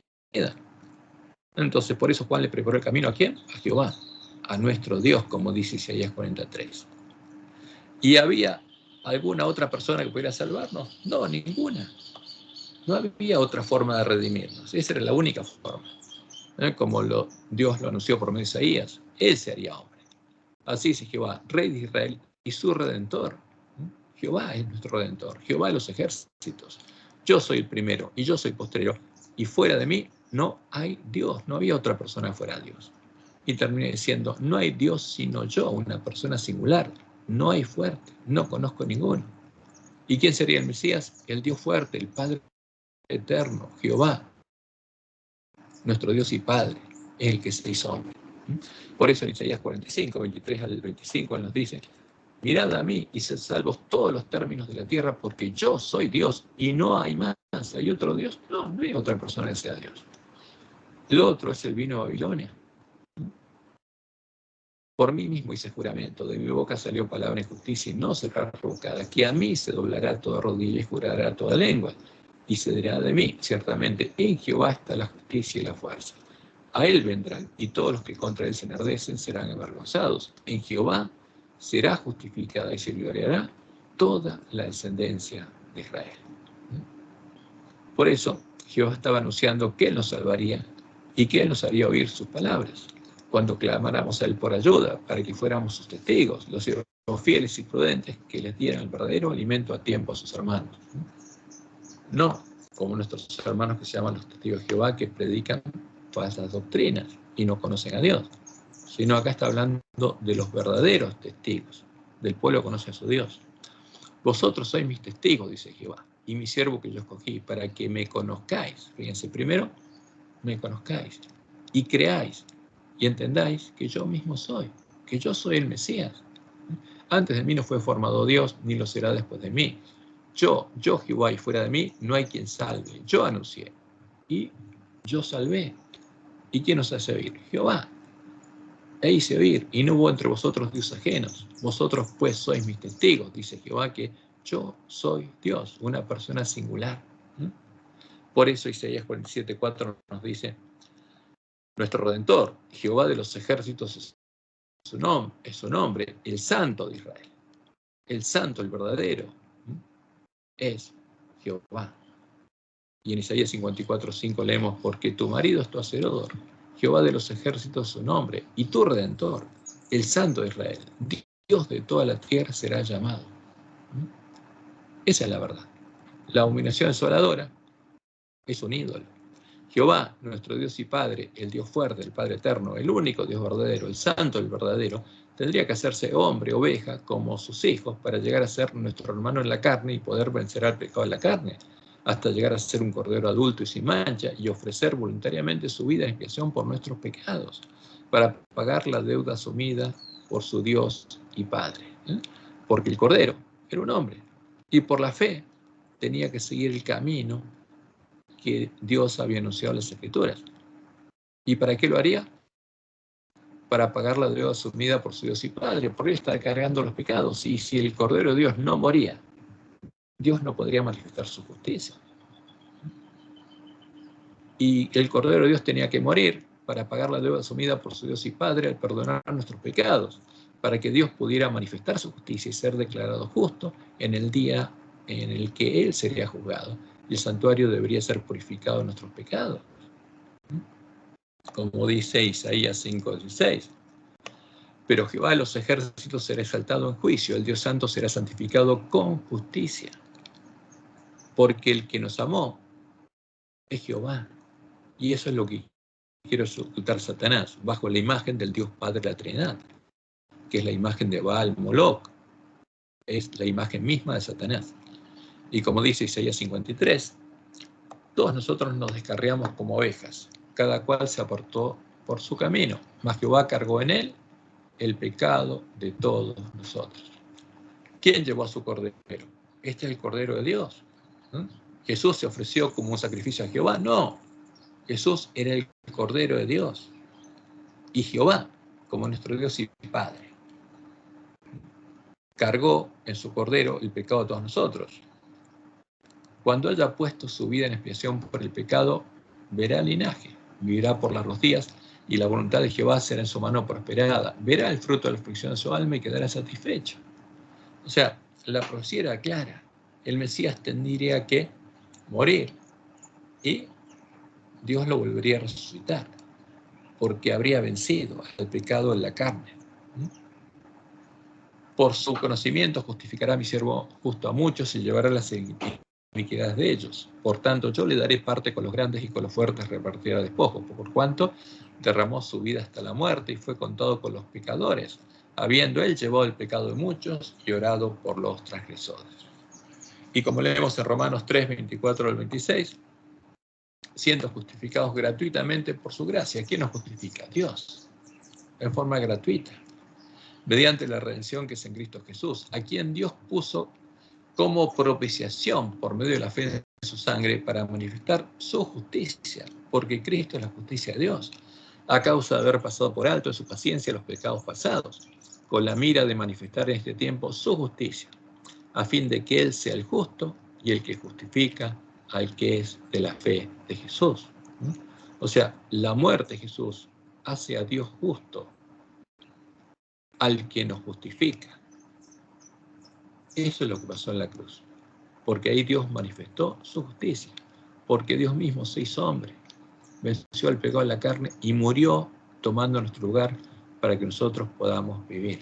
Ese es el verdadero amor, el amor de nuestro Dios y Padre, porque Jesús es Jehová. Y como leemos en Romanos 3:4, de ninguna manera, antes bien sea Dios veraz y todo hombre mentiroso, como está escrito, para que seas justificado en tus palabras y venzas cuando fueres juzgado. Porque Dios va a ser juzgado por toda la obra de redención. Y tiene que pagar la deuda para que el santuario pueda ser purificado. Pero el que nos ama y nos perdona desde Adán y Eva en adelante es nuestro Dios y Padre, porque Él es amor. Y eso es lo que Satanás quiere ocultar con el falso evangelio. Una parte del Evangelio eterno son las promesas de Jehová a el Mesías, a su siervo el renuevo humano de Jehová, el Hijo de David. Las promesas a las que Pablo denomina el pacto de Dios con Cristo, porque hizo un pacto con el Mesías. Por Jesús sabía cuáles las promesas de Dios, si él vencía. Si vencía el pecado en la carne y ponía voluntariamente su vida en expiación por nuestros pecados, vería el linaje, como leímos en Isaías 53. Vería el fruto de la aflicción de su alma y quedaría satisfecho. Después de redimirnos de la esclavitud del pecado, Jehová podría empezar a engendrar de nuevo a sus hermanos y transformarlos a la imagen de su Cordero, el primogénito entre muchos hermanos, el primer hombre que volvió a tener su ley escrita en la mente y en el corazón. Y por supuesto, esto es lo que Satanás odia y por eso perseguía a la iglesia cristiana y la persiguió hasta echar por tierra el lugar santuario de Dios y la verdad. Jeremías 31:33, pero este es el pacto que haré con la casa de Israel después de aquellos días, dice Jehová, después de que levante a David, renuevo justo. Daré mi ley en su mente y la escribiré en su corazón. ¿Qué dice Jehová con esto? Lo que yo tengo escrito en mi mente y en mi corazón, lo escribiré en la mente y el corazón de ustedes, para que sean mis hijos, nuevamente mis hijos. Y yo seré ellos por Dios, y ellos me serán por pueblo. El pueblo conoce a su Dios. Y en Isaías 8, 16 al 18 están las palabras del Mesías, simbólicamente pidiéndole a Dios que cumpla esta promesa. Ate el testimonio. Sella la ley entre mis discípulos. Escríbela en la mente y el corazón de mis discípulos. Esperaré pues a Jehová, el cual escondió su rostro en la casa de Jacob, y en él confiaré. He aquí, yo y los hijos que me dio Jehová, el linaje que vería Jesús, somos por señales y presagios en Israel, de parte de Jehová de los ejércitos, que mora en el monte de Sión. Y acá está la luz puesta sobre un monte que no se puede esconder, que eran los hermanos de Jesús. Como dice Isaías 4:2, en aquel tiempo el renuevo Jehová, el Mesías, el renuevo humano de Jehová será para hermosura y gloria, y el fruto de la tierra, para grandeza y honra a los sobrevivientes de Israel, a los hermanos de Jesús. Y, como anuncia la profecía, en él sería bendita no solamente la descendencia de Abraham, sino todas las naciones de la tierra. Todos los que oyeran y creyeran al Evangelio, al reino de Dios, serían circuncidados por Dios en el corazón, escribiendo su ley en la mente y el corazón de sus hijos. Como leemos en Génesis 22:18, la promesa de Dios a Abraham, en tu simiente, ¿no? Como dice Pablo, la cual es Cristo, serán benditas todas las naciones de la tierra, por cuanto obedeciste mi voz.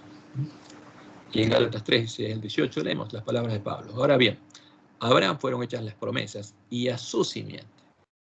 No dice y a las simientes, como si hablase de muchos, sino como de uno, y a tu simiente, la cual es Cristo. Esto pues digo, el pacto previamente ratificado por Dios para con Cristo, porque Dios estaba haciendo un pacto con el Mesías desde que sacó a Adán y Eva del Edén, porque Adán y Eva pueden vivir, porque hubo un cordero sin mancha que murió por todos nosotros. Por eso el pacto previamente ratificado por Dios para con Cristo, el pacto anunciado a Abraham, la ley que vino 430 años después, no lo abrogó para invalidar la promesa, porque si la herencia es por la ley, ya no es por la promesa. Pero Dios la concedió a Abraham mediante la promesa del Mesías. Y después explica que la ley fue nuestro ayo, fue un ayo, una ayuda para el pueblo de Israel. Pero la promesa verdadera vino cuando vino el Mesías.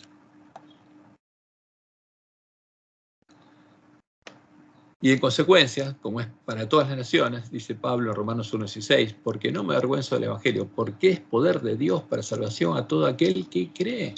Ahora, pero para creer hay que oír. Y para que alguien oiga y crea, tiene que haber alguien que se lo explique, que lo predique. Por eso el apresto del Evangelio. Pero el Evangelio es poder de Dios para salvación a todo aquel que cree, al judío primeramente, y también al griego, a todos los hombres. Como dice Pablo en Romanos 2:28-29, porque no es judío el que lo es exteriormente, como dice Jesús, los que tienen Judea, ni es la circuncisión la que se hace exteriormente en la carne, sino que es judío el que lo es en el interior, el judío del nuevo pacto. Y la circuncisión es la del corazón, en espíritu, no en letra, la alabanza del cual no viene de los hombres, sino de Dios. Y esto es lo que odia Satanás. Por eso predica todas esas falsas doctrinas e introduce al anticristo, que tiene una naturaleza muy distinta a la nuestra, para que nosotros no creamos que podemos seguir las pisadas de Jesús si tenemos la versión de Jesús. Y en Romanos 10 dice, porque no hay diferencia entre judío y griego, pues el mismo que es Señor de todos es rico para con todos los que le invocan. Porque todo aquel que invocare el nombre de, citando el 2:32, el nombre de Jehová será salvo. ¿No? Si nosotros decimos Jehová es mi Dios, como Elías, yo soy el que teme a Jehová, seremos salvos. Como dice Joel 2:32, y todo aquel que invocare el nombre de Jehová será salvo, porque en el monte de Sión y en Jerusalén habrá salvación, como ha dicho Jehová, y entre el remanente al cual él habrá llamado, entre los 144.000 a los que él habrá llamado, porque aquí está hablando del fuerte pregón. Y en Isaías 5:1 leemos, fui buscado por los que no preguntaban por mí, fui hallado porque los que no me buscaban. Dije a gente que no invocaba mi nombre, heme aquí. Por eso Pablo dice a los griegos de Éfeso, así que ya no sois extranjeros ni advenedizos, sino conciudadanos de los santos y miembros de la familia de Dios. Este es el amor de Dios, expresado en el verdadero evangelio.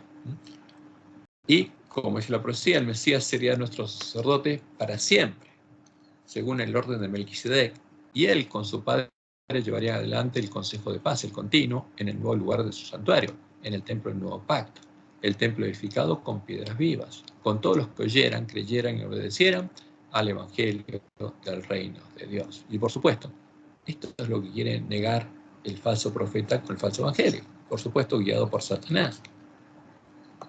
Y le hablarás diciendo, así ha dicho Jehová de los ejércitos, diciendo, he aquí, el varón, el hombre, no el Dios, el hombre, cuyo nombre es el renuevo de Jehová, el cual brotará de Jehová, brotará de sus raíces y edificará el templo de Jehová.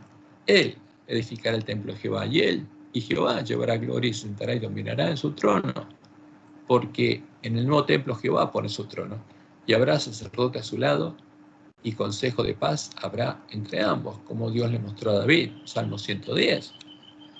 Jehová dijo a mi Señor, siéntate a mi diestra, hasta que ponga a tus enemigos por estrado de tus pies.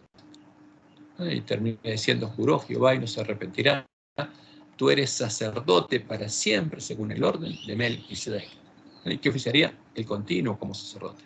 Y esa es la obra que quitó el hombre de pecado, y es lo que quiere ocultar los lobos vestidos de ovejas que guían a la bestia, el falso profeta, y lamentablemente, como Jesús lo anunció, están en el medio del pueblo adventista. Entonces, Jesús se sentó a la diestra de Dios en el templo del nuevo pacto, y él es quien oficia el continuo. Como Dios les mostró en el Juan, y ahora está oficiando el continuo y la expiación al mismo tiempo. En dos lugares distintos. Porque el juicio que encontramos en Daniel 7 se realiza en el cielo, en el templo del cielo, pero el continuo lo está realizando ¿dónde? En el templo del nuevo pacto.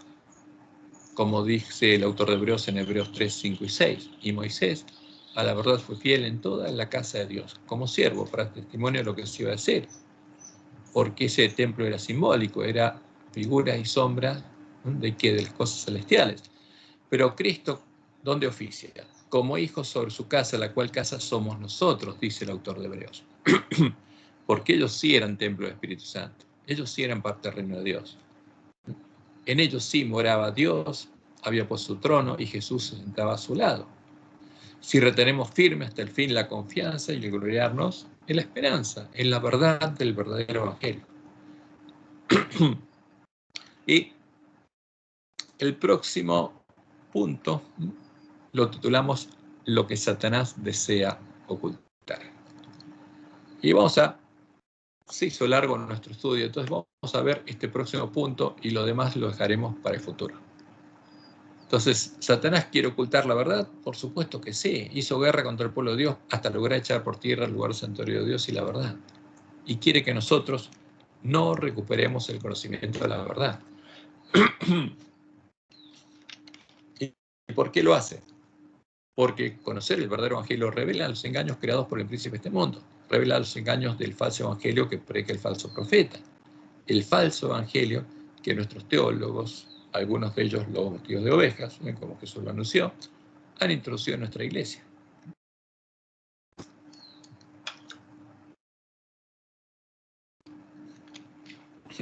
Pero nosotros sabemos, como Jesús lo dijo, que ni una jota ni una tilde cambiaron de la ley de la gracia.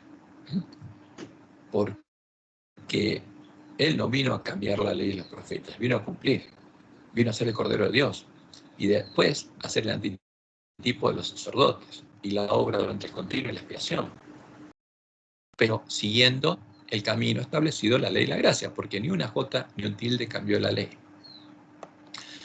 Y lo importante es que entendamos, viendo santuario, que el único que nos justifica durante el continuo es Jehová, nuestro Dios y Padre, y al hacerlo, se hace responsable de pagar por nuestros pecados en el día de la expiación, trasladando nuestros pecados a su santuario, como dice Pablo en Romanos 8, 31 al 34. Y eso lo seguía haciendo el templo del Nuevo Pacto. ¿Qué dice Pablo? ¿Qué pues diremos a esto? Si Dios es por nosotros, ¿quién contra nosotros? Ahora, ¿le tenían ellos miedo a Dios? No, sabían quién era Jesús. Sabían quién era su Dios, conocían a su Dios. Y sabían que Jehová es el que nos defiende, que está por nosotros, el que se hizo hombre. No es la imagen de Baal Moloch que Roma puso como el Dios Padre de la Trinidad. Jehová es un Padre amoroso, misericordioso. Es el Dios verdadero, es el Dios que es amor. Entonces dice Pablo, si Dios es por nosotros, ¿quién contra nosotros? Entonces cuando en Apocalipsis 13 leemos que los hombres dicen, ¿quién como la bestia y quién podrá luchar contra ella? ¿Qué dice Pablo? ¿Quién como Jehová? Porque ese es el grito de guerra del pueblo de Dios. Miguel significa ¿quién como Dios? Por eso se lo pone como el ángel guerrero que va a la batalla en defensa de Dios. ¿Quién como Jehová? Si Jehová es por nosotros, ¿quién contra nosotros? El que no escatimó a su propio Hijo, sino que lo entregó por todos nosotros, ¿cómo nos dará también con él todas las cosas? ¿Quién acusará a los escogidos de Dios? Dios es el que justifica. ¿Quién seguía perdonando los pecados? Dios. ¿Habían sido expiados en la cruz? No. En la cruz Dios manifestó su justicia. Pero para que nuestros pecados sean perdonados, Él los tiene que perdonar y trasladar a su santuario. Solo son perdonados los pecados que son trasladados a su santuario durante el continuo. Los pecados conscientes. ¿Quién es el que condenará? Cristo es el que también murió, más aún el que también resucitó, el que además está a la diestra de Dios, el que también intercede por nosotros, porque es nuestro sacerdote. Y esta es la verdad. Y este es el continuo echado por tierra, quitado por el hombre de pecado, echado por tierra. El que los sacerdotes católicos disfrazados adventistas quieren negar. Los lobos vestidos de ovejas. Y segunda cosa muy clara es que en el santuario el pueblo de Israel no era justificado ni por la ofrenda, la víctima inocente, ni por los sacerdotes que oficiaban el continuo, sino solo por Dios. Por eso sabemos que Jesús no perdonó ni perdona pecados, ni como el Cordero de Dios, muriendo por nosotros en la cruz, ni como nuestro sacerdote, sino intercede por nosotros como nuestro sacerdote. La sangre del Cordero es la que nos limpia y traslada nuestros pecados al santuario cuando Dios nos justifica, como sucedía en el templo del Antiguo Pacto. Por eso, en la cruz no fueron expiados nuestros pecados, sino Dios manifestó su justicia. Y leemos en 1 Timoteo 2:5, porque hay un solo Dios y un solo mediador entre Dios y los hombres, Jesucristo, hombre. ¿Y qué tenemos que hacer? Como dice Juan en 1 Juan 1:9, tenemos que seguir el camino de la gracia. Si confesamos nuestros pecados, Él es fiel y justo para perdonar nuestros pecados y limpiarnos de toda maldad. Porque Dios es el único que nos justifica, no la abominación desoladora. Y en tercer lugar, por eso Satanás no quiere que comprendamos el santuario, las víctimas inocentes establecidas en la ley de la gracia eran un símbolo del Cordero de Dios que quita el pecado del mundo. El Cordero que es la justicia de Dios, por la cual Dios debe pagar la deuda asumida al perdonar nuestros pecados, cuando todos los redimidos estemos sin mancha delante de su trono. Y el santuario esté totalmente contaminado. Como leemos en Levítico 16, el 8 al 16. Porque el día de la expiación, ¿qué se hace? Se sortean 2 machos cabríos y sobre uno cae suerte por Jehová. ¿Y quién muere? El macho cabrío sobre el cual cayere la suerte por Jehová. Ese es ofreció una expiación. Y con su sangre es purificado el santuario. Y esa es la sangre de Cristo, con la cual Dios será declarado justo. Porque es la sangre con la cual se purifica el santuario y la sangre, además, con la cual nuestros pecados son trasladados al santuario cuando confesamos nuestros pecados y Dios los perdona. Por eso, como dice Isaías 5:6, Jehová de los ejércitos será exaltado en juicio. El Dios santo será santificado con justicia. ¿Cuál es su justicia? La sangre de su Cordero. La justicia que se manifestó en la cruz. Y otro tema importante es que tendríamos que entender que en el santuario no se juzga ni condena a nadie. El Evangelio es para salvación, no para condenación. En el continuo, los juicios de Dios en el santuario son para la salvación de los que están perdidos y condenados. Lo buscan y voluntariamente acuden a Dios siguiendo el camino de la gracia.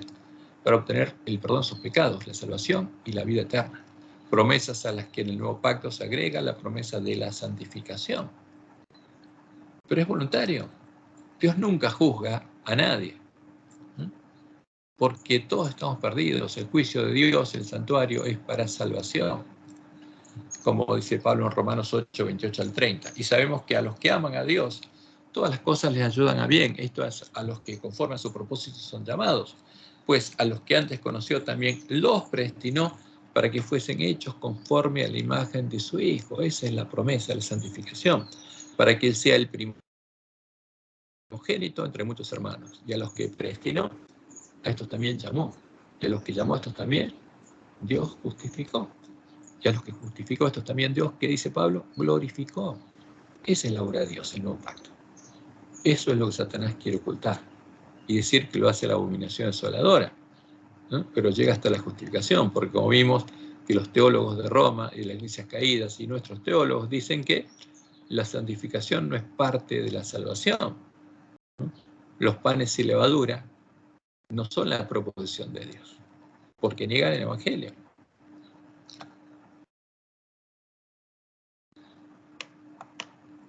Y como dice Pablo, Romanos 1, 16 y 7, porque no me avergüenzo del Evangelio, porque es poder de Dios para salvación a todo aquel que cree, al judío primeramente y también al griego, porque en el Evangelio la justicia de Dios se revela por fe y para fe, porque Jesús es la justicia de Dios, como está escrito. Más el justo por la fe vivirá. ¿Qué tenemos que creer? En Dios y en su justicia. Y el justo por la fe vivirá, pero el justo por la fe verdadera, obedece al Evangelio, ¿no? Como dice Pablo, y sigue el camino de la gracia, y sigue el camino angosto que lleva a la vida. Y los adventistas fieles, ¿qué van a hacer? Van a buscar, van a encontrar la puerta estrecha, van a entrar por ella al reino de Dios y van a recorrer el camino angosto que lleva a la vida, van a llegar al final del camino y van a entrar con el esposo a las bodas. Porque eso es lo que dice la Biblia. Ahora, Dios nunca condena. Nosotros estamos perdidos y nuestra condenación es rechazar la salvación cuando oímos las palabras del verdadero evangelio, como leemos en Juan 3, 17 al 19. Porque no envió Dios a su Hijo al mundo para condenar al mundo, sino para que el mundo sea salvo por él. Y esto es un error que tenían nuestros hermanos. O sea, Dios mandó a Jesús y Jesús demostró que la ley se puede cumplir. ¿Y qué hace eso? ¿Nos condena a nosotros? No, nosotros no podemos cumplir la ley. Jesús no vino a condenar al mundo, sino para que el mundo sea salvo por él, para que los árboles malos, que no pueden dar buenos frutos, sean salvos. El que en él cree no es condenado, pero el que no cree ya ha sido condenado. O sea, el que no cree en el único camino de salvación está condenado. ¿Cómo se va a salvar? Porque no ha creído en el nombre del unigénito Hijo de Dios. Y esta es la condenación, que la luz vino al mundo. Y los hombres amaron más las tinieblas que la luz, porque sus obras eran malas. Pero el que tiene hambre y sed de justicia, ¿va a la luz? Claro que sí.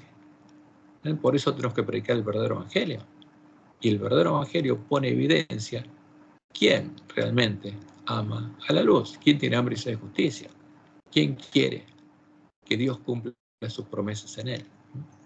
Y en el juicio, quinto punto muy claro cuando uno estudia el santuario, que en el juicio que se da en el día de la expiación, al que nuestros hermanos llamaron el juicio investigador, tampoco se juzga ni condena a los impíos. Ese juicio son las bodas del Cordero, y en ellas Jesús confiesa el nombre de los vencedores, para que sean perdonados de todos sus pecados de ignorancia. Estos sean trasladados al santuario, y ellos queden sin mancha delante del trono de Dios y sean puestas en la mesa de los panes de la aprobación de Dios, símbolo de la esposa del Cordero, ¿no? Como dice Jesús en Apocalipsis 3:5. El que venciere será vestido de vestiduras blancas y no borraré su nombre del libro de la vida y confesaré su nombre delante de mi Padre y delante de sus ángeles. Y como dice Apocalipsis 11, 1 y 2, son los juzgados los que cuando llega el día del juicio están dentro del templo de Dios. Y en el caso de la última generación del pueblo adventista, solo las vírgenes sensatas que entren con el esposo a las bodas serán confesados por Jesús en las bodas. Por eso, en el caso de los miembros de la última generación de la iglesia remanente, las vírgenes de la última generación, solo serán medidos los adventistas que estén dentro del templo de Dios. las vírgenes sensatas que hayan recorrido el camino angosto, hayan llegado a la ciudad de Dios y entren con el esposo a las bodas. Como dice Apocalipsis 11, 1 y 2. Entonces me fue dada una caña semejante a una vara de medir, y se me dijo, levántate y mide el templo de Dios y el altar y a los que adoran en él. Pero el patio, que fuera el templo, déjalo aparte y no lo midas, porque ha sido entregado a los gentiles, y ellos hollarán la ciudad santa 42 meses. ¿Quién es juzgado? ¿Todo el mundo? No. ¿Los impíos que están en el atrio? No. Solo los que estén dentro del templo de Dios. Primero las vírgenes sensatas, y después la gran multitud que habrá entrado por las puertas de la ciudad de Dios. Por eso Jesús dice al pueblo de iglesia remanente, al que venciere, yo lo haré columna del templo de mi Dios, porque van a ser los sostenes del templo de Dios en el tiempo de angustia, los entendidos que van a resplandecer, y nunca más saldrá allí, y escribiré sobre él el nombre de mi Dios, y el nombre de la ciudad de mi Dios, la nueva Jerusalén, la cual desciende del cielo de mi Dios, y mi nombre nuevo. Por eso, como Dios le mostró a Nehuay, Jesús dijo a los ángeles que todos cuantos lo hallaran comprenderían la obra que iba a efectuar. Vi que mientras Jesús estuviera en el santuario, se esposaría con la Nueva Jerusalén, con la iglesia triunfante. ¿Y cómo lo haría? Confesando el nombre de los vencedores delante de su Padre y de sus santos ángeles. ¿Y qué pasa con nosotros, con las vírgenes? Porque Jesús viene como ladrón, a buscar a las que están preparadas. Y las que estaban preparadas entraron con él a las bodas, porque él tiene que confesar el nombre de ellas en las bodas, y se cerró la puerta. Después vinieron también las otras vírgenes diciendo, Señor, Señor, ábrenos. Mas él respondiendo dijo, de cierto os digo que no os conozco. Velad pues, porque no sabéis el día ni la hora en que el Hijo del Hombre ha de venir. ¿Y qué tenemos que hacer? Estar preparados.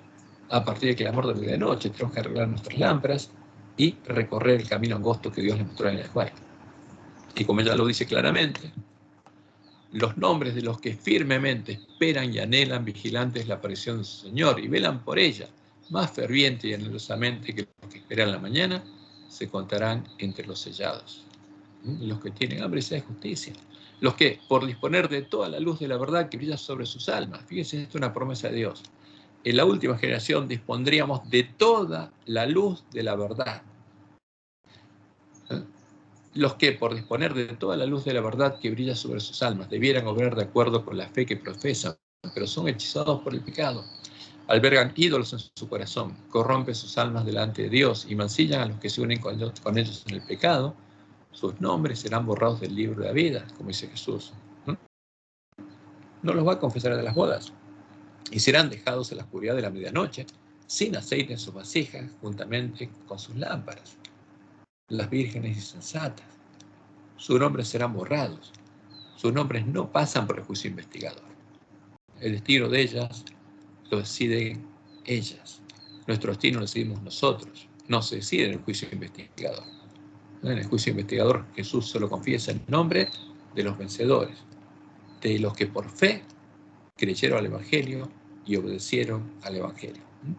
Esto es lo que ocurrirá con las vírgenes insensatas que, disponiendo de toda la luz de la verdad que habrán escuchado en el clamor de medianoche, continúen junto a los gentiles en el atrio, comiendo y bebiendo de la mesa de los borrachos y adorando la abominación desoladora del que habló el profeta Daniel. Sus nombres, como anuncia la profecía, recién serán revisados durante el milenio, en la segunda etapa del juicio investigador, cuando los redimidos tendrán oportunidad de ver, justamente en los registros, cuando ellas rechazaron el llamado de Dios y la salvación, y comprender que Dios respetó su decisión consciente.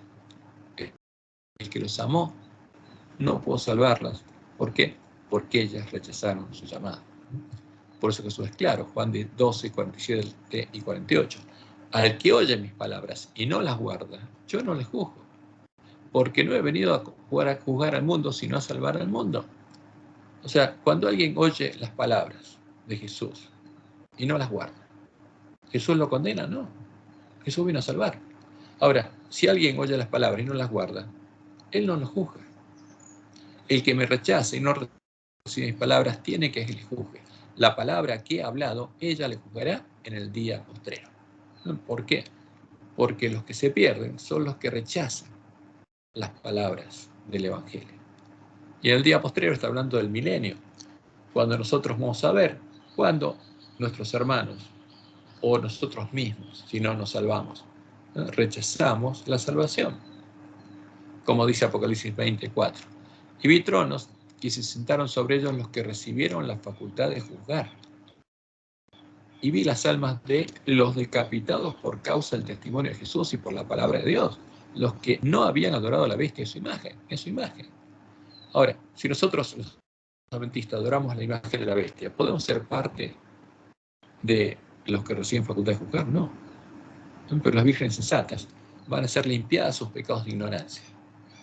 Pero conscientemente no van a adorar ni a la bestia ni a su imagen, no van a adorar la abominación asoladora, y que no recibieron la marca en sus frentes ni en sus manos, y vivieron y reinaron con Cristo 1000 años. Esa es la promesa de Dios. Por eso Jesús le dice al ángel de la Odisea: el que venciere, le daré que se siente conmigo en mi trono, así como yo he vencido y me he sentado con mi Padre en su trono. Y vivieron y reinaron con Cristo 1000 años. Y vamos a parar aquí, porque ya se hizo largo. Lo que vamos a estudiar, lo que nos falta para completar el estudio del santuario, es recorrer el camino del santuario, paso por paso. ¿Desde dónde? Desde el lugar donde estamos nosotros, porque como Dios lo anunció, estaríamos en el atrio adorando al sol. Como Dios lo anunció por medio de sus profetas, en el tiempo de la última generación, después de que Frum y sus amigos hubieran hecho su obra, el ángel de la Odisea, las vírgenes dormidas, los adventistas del séptimo día, estaríamos en el atrio adorando junto a los gentiles a la abominación asoladora de la que habló el profeta Daniel y dándole la espalda al templo de Jehová, a los lugares asolados, como dice la profecía de Ezequiel 8:16. Y esto ocurre cuando llega el tiempo en que Dios va a juzgar a su pueblo. Y me llevó al atrio, adentro de la casa de Jehová, y aquí, junto a la entrada del templo de Jehová, entre la entrada y el altar, con 25 varones, sus espaldas vueltas al templo de Jehová y sus rostros hacia el oriente, y adoraban al sol, al Señor de Babilonia, a Baal, postrándose hacia el oriente. Y la profecía, la palabra profética más segura se tendría que cumplir. Y aquí estaríamos adorando al Dios de Roma, a la abominación asoladora, y estaríamos junto a los gentiles adorando frente a el altar de sacrificio, postrándonos hacia el oriente, postrándonos ante una cruz, como ahí aparece en nuestro binario. Y estaríamos en peligro de entrar por la puerta ancha y recorrer el camino espacioso que lleva a la perdición. Y el templo de Dios estaría a nuestras espaldas, porque los lugares asolados no habrían sido reedificados. Y en ese tiempo, Dios nos enviaría a el profeta Elías, porque no habría ningún adventista que pudiera ser confesado por Jesús en las bodas. Todos seríamos desventurados, miserables, pobres, ciegos y desnudos. Y en ese tiempo, Dios nos enviaría al profeta Elías y se escucharía el clamor de medianoche. Y a partir de ese momento empezaríamos a ver cuál es el camino, como Dios le dijo a Elena White, y veríamos el camino del santuario, como Dios le mostró en la primera visión, y ese camino empieza en el altar del sacrificio. Y ese es el punto de partida, y para poder seguir adelante, en primer lugar, tenemos que comprender qué significa, qué pasó, cómo se cumplió la profecía. Y eso lo vamos a ver en el próximo estudio, porque como Dios le mostró a Juan, la luz del clamor de medianoche tiene que brillar a todo lo largo del santuario. En el comienzo del sendero, detrás de los que ya andaban, había una brillante luz que, según me dijo un ángel, era el clamor de medianoche. Esta luz brillaba a todo lo largo del sendero y alumbraba los pies de los caminantes para que no tropezaran. Y tenemos que ver cuál es el sendero, que comienzan donde están los pecadores, los esclavos del pecado, en el atrio, y llega hasta la mesa de los panes de provisión, porque ahí van a poner a Dios a todos los vencedores que hayan quedado sin mancha delante de su trono. Y esto lo vamos a ver en el próximo estudio, porque ya se nos hizo bastante largo nuestro estudio. Bueno, les deseo que Jehová los bendiga y los guarde, y los guíe a toda verdad, y tengan un final de sábado hermoso, porque ya se está por poner, es el día sábado, la puesta de sol.